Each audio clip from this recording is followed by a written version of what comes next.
Welcome back to Spartan Up Podcast. Here we are in Pittsfield, Vermont. We have Joe, Sefra, Johnny, Dave, Marion, and I'm super stoked about this one. Yeah. Looking forward to hearing how this interview goes because it's Amy Palmero-Winters. I know Amy from a number of death races here. Wonderful. One of the most inspiring people I've ever met. Yep. The funny thing is, this isn't what's inspiring about her. So Amy has one prosthetic. Don't tell too much. No. All I want to say is the things she accomplishes are unbelievable. Like, she accomplishes things that almost any able-bodied person I don't know can, and she would not for a second consider herself in any way disabled, but just who she is as a person, raising two great kids. So I'm stoked to hear what she has to say to you. Yeah, this is going to blow you away. This is going to reset your frame of reference. Let's do this.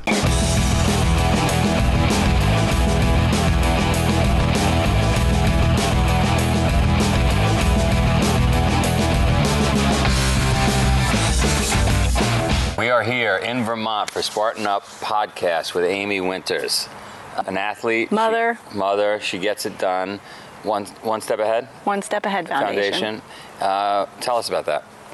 What it is I think when I was growing up, I had an amazing foundation, and that foundation is what helped me get through everything that I experienced in life. And so when I had an unfortunate accident and lost my leg, it was that foundation that I fell back upon. And when I met children later in life who had lost limbs, I realized maybe they didn't have that foundation that I had. So I give them experiences, whether they're sports experiences, it could be learning how to dance, learning how to ski, but it gives them that foundation where they can fall back upon it and they can feel confident as well. And what the One Step Ahead Foundation does is it gives experiences.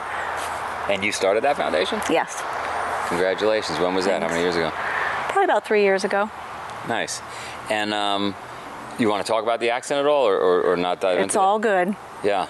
All good to talk about. Absolutely. So tell us about it. When did it happen? What happened? When I was 21 years old, riding on my motorcycle, I was hit by a car. And as You a ride result, with anybody or alone? I was alone. Yeah. All right. So you were tough to begin with. You've always been tough. You know what? I think I came out tough. I came out 3 months early, weighing 2 pounds. Wow. So when you think about it, there's a gift right there in itself. Sure. So as I was 21 years old, riding on a motorcycle, was hit by a car and lost my leg as a result. I had a lot of surgeries to try and save it, which most of us will try and do. And when it came to the point where there was nothing left to do, they amputated it. How'd you deal with it mentally? For me, I really feel that I fell back upon the foundation of who I was and how I was built. And I love to run, and I love sports, and that's what helped me get through. But that transition, how long did it take? I mean, were you able to just blink and get back in the game? I'm going to say yeah. I Really? was able to. Which is rare, right? I mean, you probably... I want to say yes, it is very rare. And so since this podcast focuses on how to become successful, resilient, gritty, what can we, as the viewer, draw for? Like, what can we learn from you on how to do that? Because we all face challenges, maybe not to that extent. Everybody faces something in life, no matter what it is, whether it's looking in the mirror, whether it's an accident, whatever it is, everybody faces something. And you can't change what happened, but you can change in how you deal with it. I lost my leg, and there was nothing that I could do about it, but I could make a bigger difference by being who I was and by moving forward. Right. And that's what I did. And that's what everybody here can do. Everybody can take what they've learned, whether facing adversity, whatever it is, and move forward and make the biggest difference possible. And so for you then, the big difference became amplifying that message and helping others? Absolutely. Yeah, because sometimes I know when we're in races or we're putting on a race, you take somebody that's feeling a little weaker and you put them in charge of somebody, and then all of a sudden they're empowered. Absolutely. Right? And It's teaching them. It's teaching them to bring what's already in them out. Yeah. So you just got done with 60 hours of Agoge. I sure did. Too easy? It was an amazing team experience. And it was something, I can't say it was too easy. I can't say it was too hard. I can't say anything. All I can say is it was a life-changing experience. And I think every person up there, it has changed their lives for the better, without a doubt. How does that transformation take place? I mean, I think I know how it takes place because I've experienced those things and I put people through this. What do you think it is as a participant coming fresh out of it? As a participant, whenever you're doing something like that, you hit the wall. You hit the wall 20 times, but it's that team, it's those people around you that help you understand that, yeah, you hit the wall, but you can come back from it. And doing the Agoge, that's what it's all about. It's about bringing everybody together, and you sense when somebody's struggling. And so when you're strong and somebody's struggling, you help them get the most out of themselves, and they pick themselves back up, and then they bring more strength into the group. And that's what it is. Everybody just builds off of each other's energy and off of each other's strengths. Much like the foundation. Absolutely. So how could people help the foundation? What you know, we got a big audience. They're listening to this. How could we help you? One of the most important things for me to get out to everybody is when you see someone, we're all different. We're all different on the outside. Everybody looks different. Everybody talks a little different. Their hair color is different. Their eyes are different. Understand that. And you never know, that person, because of their difference, could be your best friend. Whether they're missing an arm or a leg, see that person and understand that, yeah, something is different about them, but there's nothing wrong with them. And that's one thing that I hope everybody would learn and take away from that. I see little kids and people stare at them, and people will stare at me because there's something different about me. And I smile at them. There's definitely something different about you. And I smile at them and I say, a pretty cool leg, huh? Yeah. And then they know it's okay. Sure. So if I have a big audience to get a message across, yeah, I love my foundation, and I would love to do more with it, and I would love to raise more money. But if I can have people understand that when you look at someone and you see something different about them, just smile. Because it helps that person who's maybe a little bit not so confident about what's going on with them. And it helps pick them up, and it's a win-win in all different situations. Sure. So for me, just know that we're all different. Why don't we take a little break? Maybe we'll go run 10 hours because you've only got 60 done so far. 10 hours? That's it? Not enough. We'll take a break. We'll come right back. I hope you're not sitting still while you listen. If you are, you better get a burpee break in. All right, so we're back. 10 hours is easy for you, tough for me. Tough for you. That's not tough for you. I'm not, you know, Singapore got me soft. So tell me about some of the experiences you had in the Agoge, and like who stood out in your mind, who jumps out at you? I know, or what jumps out at I you? want to say Saturday morning, there was a younger athlete, and he completely wavered in how he was feeling, and he was checking out. He was ringing the bell. Yeah. And you absolutely would not let him ring the bell. And it wasn't you that wouldn't let him ring the bell. You looked at all of us as his teammates and said, really, are you guys going to let him tap out now?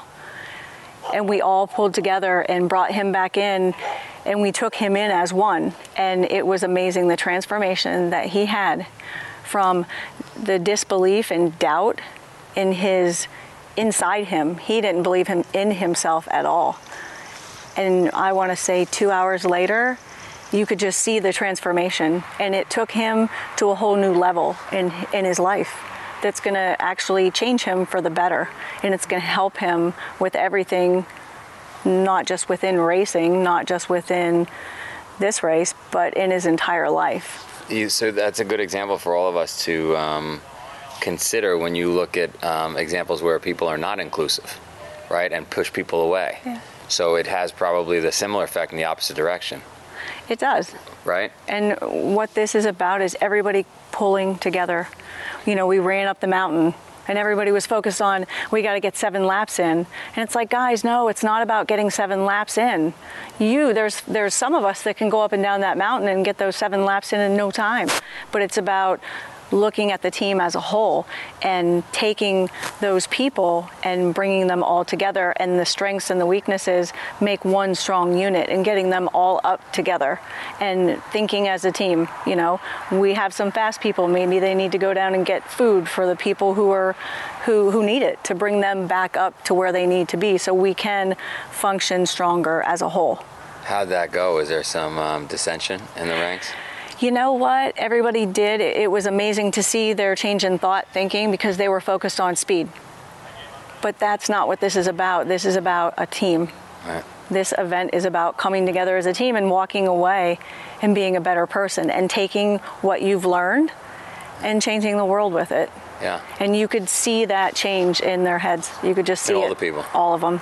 Yeah, and then what do you think happened to the people that dropped? Because there was had to be 40 or 50 people over the course of the weekend dropped. And there was quite a few people that dropped, and I think it was just a lot of rash decisions, a lot of dark places that they just couldn't get out of.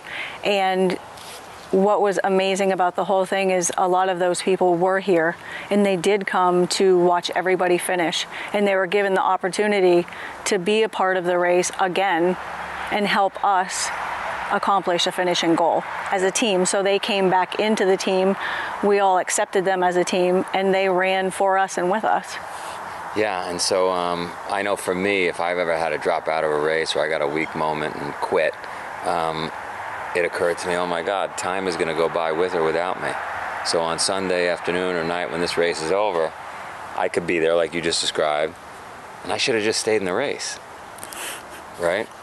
There were some people frustrated when they quit, right? So I wonder if the brain actually has to make you mad in order to justify your decision.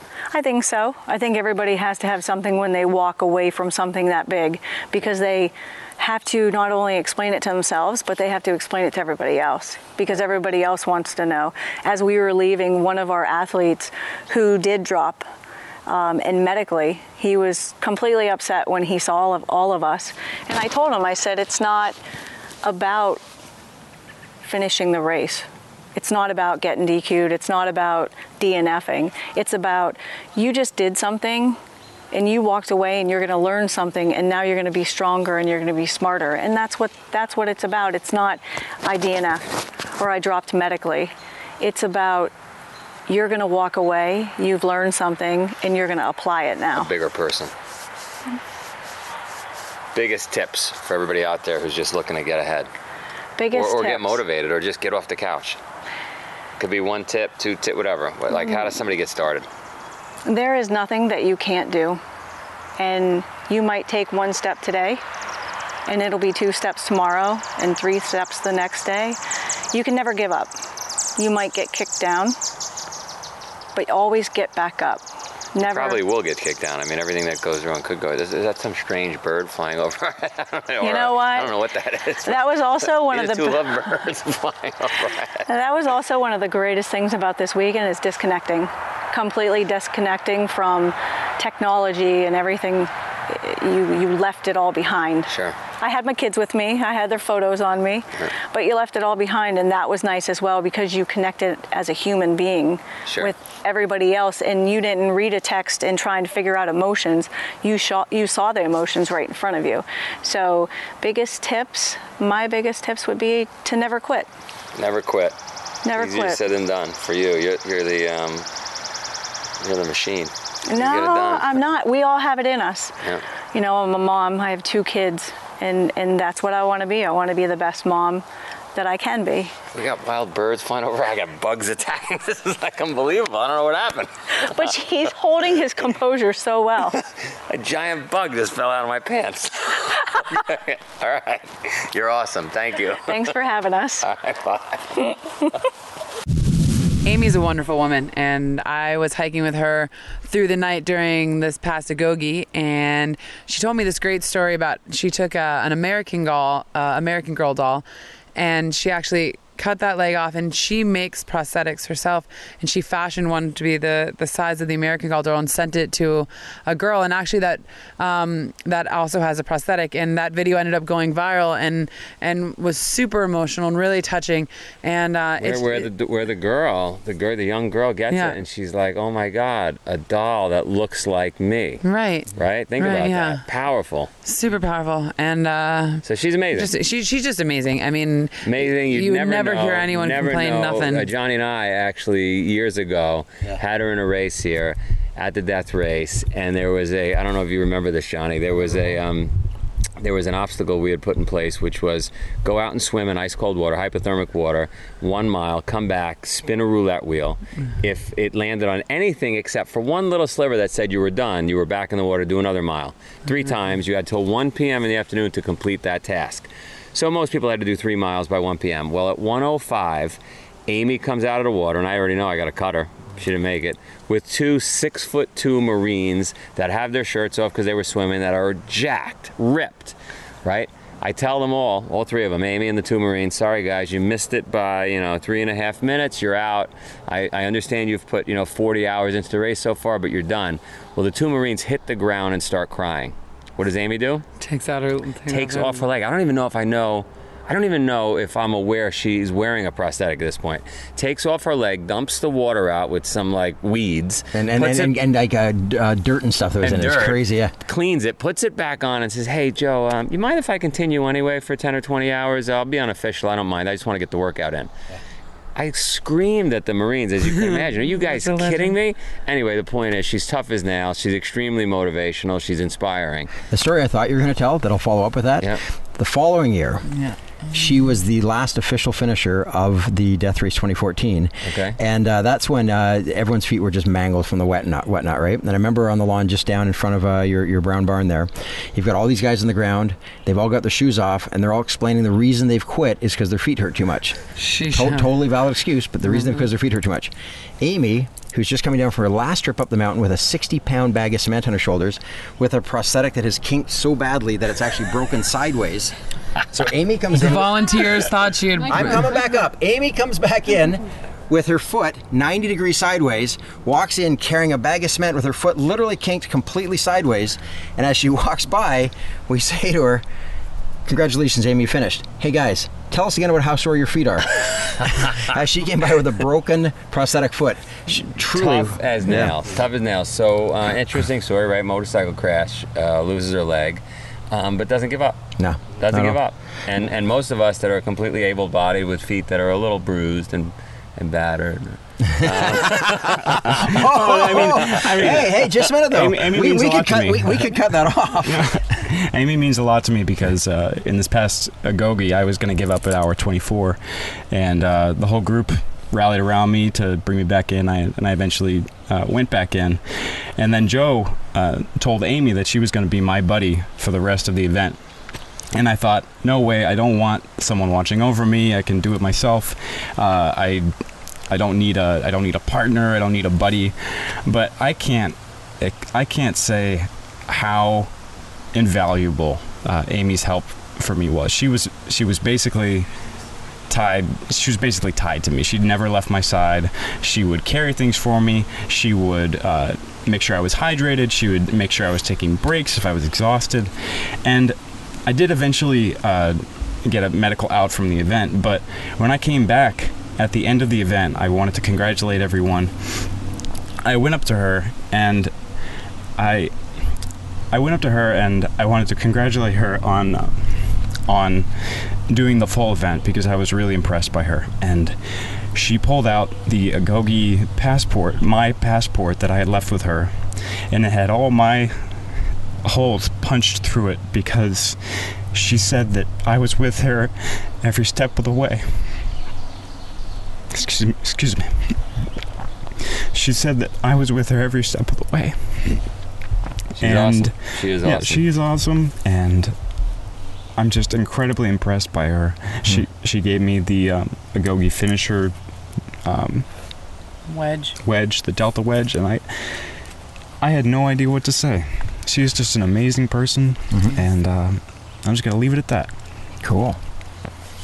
Well, I don't she's even making a little Dave Deluca doll. Just in your honor. I hope it cries when you pull the little thing on the back. I'm not even going to try and do that, guys. Well done. Way to finish. Hey, if you want to see more about Amy, if you want to see more about our other interviews, incredible people. Joe is a penchant for bringing incredible people together. It's fantastic. Go to SpartanUpPodcast.com. Follow us on YouTube, iTunes. Join the conversation. That's the really important part. Let us know what you think. Let us know what questions you have. Throw out questions for our guests, and we'll make sure that they see it and be part of the whole conversation. Thanks so much.